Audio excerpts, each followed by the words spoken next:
Hi friends, అందరూ ఎలా ఉన్నారు? నేను ఇప్పుడు కథ చెప్పబోతున్నాను. అదేంటంటే, ఇద్దరు వ్యక్తులు ఉన్నారు. వాళ్ళు ఒక దారిన వెళ్తూ ఉన్నారనమాట. వెళ్తూ ఉంటే ఒక వ్యక్తి ఉండి ఇంకొక వ్యక్తితో అన్నారు, ఏంది ఇక్కడ అని. అయితే ఇక్కడ నిధి ఉందంట, కానీ ఎవరు మాత్రం ప్రయత్నించలేదు. కానీ ఇక్కడ నిధి ఉందని మాత్రం అంటూ ఉంటారు అని. అయితే మనం ప్రయత్నిద్దామా అంటే, అబ్బో నా వల్ల కాదు, నేనైతే చేయలేను, కావాలంటే నువ్వు చేసుకో అని అంటాడు. అనగానే ఇంకా ఆ వ్యక్తి తీసుకొని చిలకపార అవి తీసుకొని బాగా దాన్ని తవ్వుతాడు.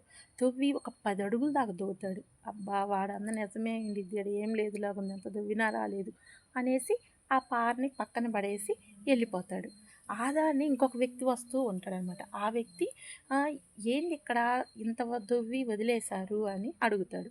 అడిగితే ఇక్కడ నిధి ఉందంట అని అందరూ అంటూ ఉంటారు. ఒకతను తవ్వాడు. తవ్వి ఏం లేదేమో అని వదిలేసి వెళ్ళిపోయాడు అని చెప్తారు. అంటే అవునా! అయితే మనం ప్రయత్నిస్తే ఎలా ఉండిద్ది అనుకొని ఇంకా అతను ఆ పార తీసుకొని తవ్వుతూ ఉంటాడు. తవ్వుతూ ఒక 3 అడుగులు తవ్వగానే అబ్బా! ఎంత దువ్వినోడికే రాలేదు, నాకేమొచ్చిద్దో అనేది వాడు కూడా ఆ పారని పక్కన పడేసి అతను కూడా వెళ్ళిపోతాడనమాట. వెళ్ళిపోతే ఇంక మూడో వ్యక్తి ఏందిక్కడ అని అడుగుతాడు. అడిగితే ఇది నిధి ఉందని ఇద్దరు దువ్వేశారు, వెళ్ళిపోయారు.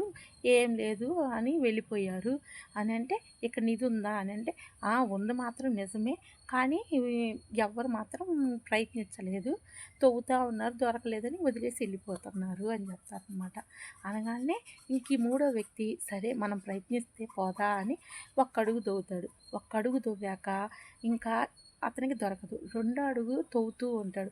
తవ్వుతూ ఉంటే ఇంకా ఏదైతే ఏమైంది, నేను మాత్రం ఈ నిధి తీసుకొనే వెళ్ళాలి అని ఎంత దూరమైనా కానీ తవ్వాలి అని గట్టిగా మనసులో అనుకొని తవ్వుతూ ఉంటాడు. రెండో అడుగు తవ్వగానే టక టక సౌండ్ వచ్చింది. ఆ టక టక సౌండ్ రాగానే ఆ నిధిని చూసి ఆ నిధిని తీసుకొని హ్యాపీగా ఇంటికి వెళ్ళిపోయాడనమాట.